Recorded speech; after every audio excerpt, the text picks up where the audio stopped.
नमस्ते। त्योहारों के इस मौसम में आप सभी लोगों के साथ सब कुछ शुभ हो और गणपति जी आपके स्वास्थ्य पे भी हमेशा कृपा रखें। इस उम्मीद के साथ आज फिर से एक बार मैं आप लोगों के सामने उपस्थित हूँ सरिताज रूफटॉप किचन गार्डन में और बहुत बहुत स्वागत करती हूँ आप सभी लोगों का। आज का जो हमारा टॉपिक है आप देख ही पा रहे होंगे, मैंने अलग अलग तरह के बीज है ना थाली में सजा के रखे हुए हैं आप लोगों के लिए। और इसीलिए रखे हुए हैं कि पिछले वीडियो में कुछ लोगों की शिकायत ये थी कि आपने ना अपने टॉपिक के अनुसार है ना बात नहीं की, जबकि मैंने बिल्कुल एक्यूरेटली उसी टॉपिक के अनुसार बात की थी। फिर भी मैं आज है ना, मुझे लगता है कि आप लोगों को ज़रूरत है ये जानने की कि गोल्डन मंथ जो सितंबर है हमारा सर्दियों की सीडलिंग के लिए, उसमें हम लोग कौन कौन से बीज लगा सकते हैं। सभी सब्जियों के बारे में मैं आपको बताती हूँ। मैं क्या लगाने वाली हूँ ये मैंने आपको पिछली बार बता दिया था, पर मैं आज ये स्पेसिफिक वीडियो इसीलिए बना रही हूँ डिटेल कि जो बहुत ही अच्छा महीना माना जाता है सर्दी की सब्जियां बोने के लिए, सितंबर, उसमें आप क्या क्या सब्जियां लगा सकते हैं और किस किन सब्जियों के बीज लगा सकते हैं। देखो, सबसे इम्पॉर्टेंट तो हम लोगों को गोभी लगानी चाहिए। और गोभी में आपको मैं बता देती हूँ, पत्ता गोभी, फूल गोभी और है ना ब्रोकली, तीनों चीज़ शामिल हैं। और पत्ता गोभी में भी आप पर्पल वाली भी बो सकते हैं। तो ये गोभी की जितनी भी अपने यहाँ हिंदुस्तान में वैरायटीज़ लगती हैं वो आप लगा सकते हैं, क्योंकि सितंबर में बारिशें थोड़ी कम होने लग जाती हैं। हमारे यहाँ तो हालांकि जाता हुआ मानसून काफ़ी बारिश करता है, पर फिर भी है ना थोड़ी सी कम बारिश होने लग जाती है तो पौधे ख़राब होने की संभावना नहीं रहती। तो ये देखो, आप ये फूल गोभी के इस कलर के बीज नहीं आते, इस शेप के ऊपर ध्यान दीजिएगा, ये तो ट्रीटेड है इसलिए आपको ये ग्रीन लग रहे हैं। तो ये फूल गोभी है मेरे पास 3-4 वैरायटी की। देसी भी है जिसमें स्नोबॉल भी है और है ना हाइब्रिड अच्छे सीड्स हैं F1 वाले। और पत्ता गोभी के ये इसके बगल में ही जो ब्लैक वाले रखे हुए हैं सीड्स, ये देसी पत्ता गोभी के सीड्स हैं। पर्पल वाली भी मैं लगा रही हूँ। उसके अलावा हाइब्रिड पत्ता गोभी भी लगाऊंगी मैं, क्योंकि गोभी लगाने का मुझे बहुत शौक है, इसलिए मैं देसी हाइब्रिड सब तरह की लगाती हूँ। तो गोभी की सीडलिंग आप इस टाइम पे बिल्कुल आदर्श समय कर सकते हैं सितंबर के महीने में।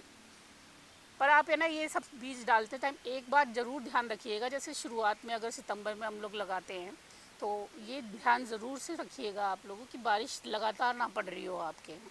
अगर आजकल मौसम थोड़े बदलते हैं रहते हैं हमारे यहाँ, जैसे अभी लगातार बारिश पड़ रही है तो अभी मैं ये नहीं सोच रही हूँ कि मैं ये सारे सीड्स लगा दूँ एकदम से, क्योंकि है ना ख़राब होने का डर रहता है प्लांट्स का फिर। और थोड़ा थोड़ा करके मैं लगाती हूँ, आप भी ऐसा किया कीजिए।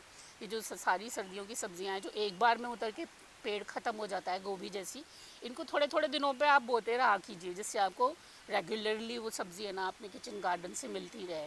तो ये बहुत ज़रूरी है। तो गोभी की सीडलिंग तो आप हमेशा ऐसे ही करें, हर 15 दिन में अगर थोड़ा सा लगा दें आप बीज, तो है ना फिर धीरे धीरे धीरे आपके 3-4 महीने पूरी सर्दियों तक आपको गोभी मिलती रहेगी। तो इस तरह से हम लोग तीनों तरह की गोभियाँ लगा सकते हैं अभी। और उसमें बहुत सारी वैरायटीज़ आती हैं, आप ऑनलाइन जाके भी देखें। अच्छा, सीड्स का ये देखो, टमाटर का देसी वाला मैंने निकाला हुआ है सीड। तो टमाटर बोने के लिए भी बिल्कुल आदर्श समय है ये अभी। सर्दियों के लिए आप टमाटरों की तैयारियां शुरू कर सकते हैं सितंबर में बो के। और बारिशों में भी लगा सकते हैं टमाटर का, तो शुरुआत में जो जून जुलाई में होता है। पर अभी जैसे सितंबर में हम लोग लगाएंगे तो वो लेट विंटर्स तक हमारे यहाँ ना जो प्लांट्स हैं वो चलते रहेंगे। तो टमाटर भी आप बो सकते हैं। टमाटर की भी मैंने बहुत सारी वैरायटीज़ लगाई हैं। ये देसी वाला टमाटर है, देसी वाला भी चाहिए होता है सब्जियों में डालने के लिए। और है ना हाइब्रिड की भी मैंने बहुत सारी वैरायटी में हमेशा आपको बता सकती हूँ। प्लम लगाना अच्छा होता है, टमाटर मार्गलोब लगा सकते हैं जिनको बहुत मोटे मोटे टमाटर अच्छे लगते हों। और है ना मैरजोना लगा सकते हैं, सब कुछ टमाटर लगा सकते हैं, काफ़ी लगा सकते हैं। और ये देखिए आप फ्रेंच बीन का सीड अभी आप ग्रो कर सकते हैं। फ्रेंच बीन का सीड्स इस तरह का होता है और सेम का भी कर सकते हैं। किसी ने मुझसे बीन्स के बारे में पूछा था कि मैं तो सिर्फ फ्रेंच बीन जानता हूँ और कोई बीन्स नहीं जानता हूँ। तो देखिए, सेम की फली होती है, चौले की फली होती है, सिंगरी की फली होती है और है ना ग्वार की फली होती है। ये देखो, सिंगरी का बीज मैंने अभी कुछ दिन पहले 7 दिन हुए हैं शायद डाल दिया था, तो अच्छा ग्रो कर रहा है। तो बहुत तरह की फलियाँ होती हैं, 70 से ऊपर तरह की फली होती हैं अपने इंडिया में। तो आप ग्रो कर सकते हैं जिनको अलग अलग टाइम पे। किडनी बीन्स होती हैं, राजमा जिनको हम लोग बोलते हैं, बहुत सारी तरह की फलियाँ होती हैं। तो कोई भी फली आप है ना लगाएं, बहुत ही एंटीऑक्सीडेंट रिच होती हैं और बहुत स्वास्थ्यवर्धक होती हैं। तो अभी इस सीज़न में आपको क्या लगाना है, फ्रेंच बीन लगा सकते हैं आप, सेम लगा सकते हैं और सिंगरी लगा सकते हैं। चौले की फली का आप सीज़न नहीं है, बारिश चली जाएगी जब, और ग्वार की फली का भी नहीं है, तो आप ये दोनों ना लगाएं। अभी ये 3 फलियाँ आप लगा सकते हैं। इसके अलावा देखो, गाजर बोने का भी सीज़न आ गया है। मैं मिड सितंबर तक बोऊंगी, क्योंकि मेरे पास जगह खाली नहीं है। जिनके पास जगह खाली है वो अभी भी सीडलिंग कर सकते हैं थोड़ी थोड़ी गाजर की। तो गाजर ये लॉन्ग रेड वाली गाजर है मेरी, हाइब्रिड, तो ये भी लगा सकते हैं आप। इसके अलावा आप ये देखो, मूली के बीज अभी आप ग्रो कर सकते हैं। मूली ये देसी वाली भी है, पालक पत्ता जिसको बोलते हैं, देसी पालक पत्ता, और है ना हाइब्रिड वाली भी है। दोनों सीड्स हैं मेरे पास। कलर वाले जो लग रहे हैं ट्रीटेड हैं वो हाइब्रिड है। तो मूली आप बहुत अच्छे तरह से अभी ग्रो कर सकते हैं। मूली को भी ऐसे ही है ना, धीरे धीरे आप ग्रो कीजिए। ये बीट रूट देखिए, बिल्कुल बढ़िया सीज़न है अभी। मैंने थोड़ा जल्दी भी लगा दिया था, तो उसमें अभी काफ़ी है ना पत्तों में कीड़े लगने लगे हैं, क्योंकि लगातार बारिशें हो रही है।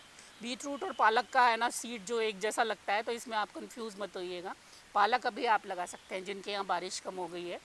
तो पत्तेदार सब्जियों का बस यही है कि है ना, अगर बारिश लगातार हो रही है तो ना लगाएं, क्योंकि ख़राब हो जाती है। मेरा पालक काफ़ी ख़राब हो गया है, और बारिशें बंद हो गई हैं या कम हो रही हैं तो लगा सकते हैं। ये देखिए, मटर की सीडलिंग भी हम लोग है ना सितंबर माह में करना शुरू कर देते हैं, तो ये भी हम लोग लगा सकते हैं। ये पिछले साल का ही बीज पड़ा हुआ है, अभी मैंने नहीं मंगाया मटर का। और इसके अलावा आप धनिया, पालक, जैसा कि मैंने आपको बताया, अगर लगातार बारिशें हो रही हैं तो ना लगाएं। जो भी पत्तेदार सब्ज़ी है, मैं आपको क्लियरली बता रही हूँ, बहुत तेज़ बारिश चल रही होती है तो कीड़ा भी लग जाता है उनमें, और बहुत अच्छी ग्रो नहीं करती है। देखो, पालक के भी सीड्स, पालक, धनिया, मेथी, अभी आप अगर बारिशें कम हो गई हैं तो बिल्कुल लगा सकते हैं, थोड़ा थोड़ा करके। सितंबर में टाइम शुरू हो जाता है। इसके अलावा ये कुछ हर्ब्स के बीज हैं, दिल है, एमरांथस है, और है ना आपका बेसिल है।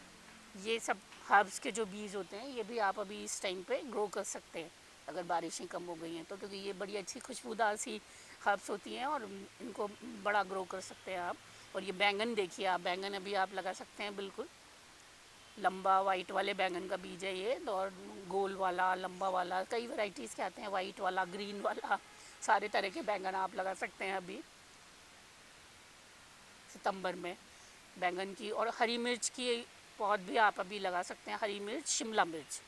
सितंबर में जैसे बारिशें जाने लगती हैं, शिमला मिर्च लगाने का भी बिल्कुल टाइम हो जाता है। ये देखो आप, इसको धनिया की जैसा लगता है, ये दिल का सीड है, हर्ब होती है, और ये बेसिल का सीड है। ये हर्ब्स होती हैं कुछ जो आपके गार्डन में छोटे छोटे पॉट्स में भी लगी हो ना, तो आपको बड़े सब्ज़ी में या सलाद में बड़ा अच्छा है ना। वो एमरांथस का सीड है ये, लाल साग जिसको हम लोग बोलते हैं। तो ये बड़ा अच्छा सा आपका किचन गार्डन में एक वो हर्ब्स मिल जाती हैं आपको, खुशबूदार आपके जो होते हैं। तो ये सारे सीड्स आप लोग है ना इस सीज़न में सितंबर में लगा सकते हैं बिल्कुल।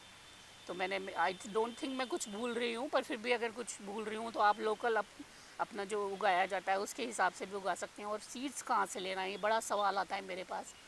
तो आप जब गार्डनिंग की शुरुआत करते हैं तो आप ये ढूंढिए अपने शहर में या जो भी कस्बे में आप रहते हैं कि बीजों की दुकान कहाँ पे है। तो सबसे बेस्ट तरीका तो वही है, क्योंकि अभी देखिए हार्ड टाइम्स थे। ज़्यादातर सीड्स की जो कंपनीज़ हैं या साइट्स हैं वो बेंगलोर से या दूर कलकत्ता वगैरह से काम करती हैं, तो वो बहुत मुश्किल हो गया था इस बार ऑनलाइन सीड्स मंगाना। तो कई बार ये भी होता है, और कई बार आपको शॉप्स नहीं मिलती अपने आसपास, तो ऑनलाइन बेटर ऑप्शन होता है। तो ऑनलाइन की कुछ साइट्स हैं, ट्रस्ट बास्केट है, नर्सरी लाइव वगैरह हैं, ये अच्छे है ना सीड्स प्रोवाइड कराती हैं। तो मैं कभी कभी अगर बाहर नहीं जब निकलना हो पा रहा होता है या मुझे हाइब्रिड बहुत अच्छा सीड चाहिए होता है तो मैं ऑनलाइन मंगा लेती हूँ, अदरवाइज़ मैं शॉप से भी ख़रीदती हूँ। आधे से ज़्यादा सीड मैं एक चक्कर लगा के आती हूँ, सीज़न से कुछ पहले ही मंगा के रखें। और आप सीड्स ये भी ध्यान रखिए कि सीज़न पे ही नहीं, सीज़न से कुछ पहले भी आप सीड्स मंगा के रखें, जिससे हम लोग सही टाइम पे उनकी बुआई कर सकें। तो मैं शॉप पे जाती हूँ, वहाँ से सारे सीड्स कलेक्ट करके लेके आती हूँ जो सीज़न से पहले के होते हैं। ये भी मैं करती हूँ, नर्सरी से भी कई बार अपनी से मिल जाते हैं तो वहाँ से भी ले लेती हूँ। तो सीड्स आप इस तरह से है ना अपने मंगा के रखें। मिट्टी मैंने आपको बताई हुई है, बिल्कुल अच्छी सी खाद वाद मिला के तैयार करें सॉरी। और बिल्कुल हम लोग शुरू कर सकते हैं सर्दियों की सब्जियां बोना इस महीने में, सितंबर में। ये सारी चीज़ें बिल्कुल जो भी मैंने आपको बताई हैं। और प्लीज़ आप अब नाराज़ मत होइएगा मुझसे कि मैं टॉपिक के बारे में बात नहीं कर रही थी। मैं उसमें यही बताना चाह रही थी कि है ना भाई, मैं क्या उगाने वाली हूँ। मैंने ऑलरेडी कुछ बीज लगाए हुए हैं, कुछ थोड़े से और लगाने हैं। उम्मीद करती हूँ ये आपको पसंद आएगा मेरा वीडियो और आप फ़ायदा उठाएंगे इसका। बहुत बहुत धन्यवाद। अगर मेरी वीडियोस पसंद आते हों आप लोगों को तो प्लीज़ मेरे चैनल को सब्सक्राइब करें, लाइक एंड शेयर करें, और मेरे साथ बने रहने का शुक्रिया। नमस्कार।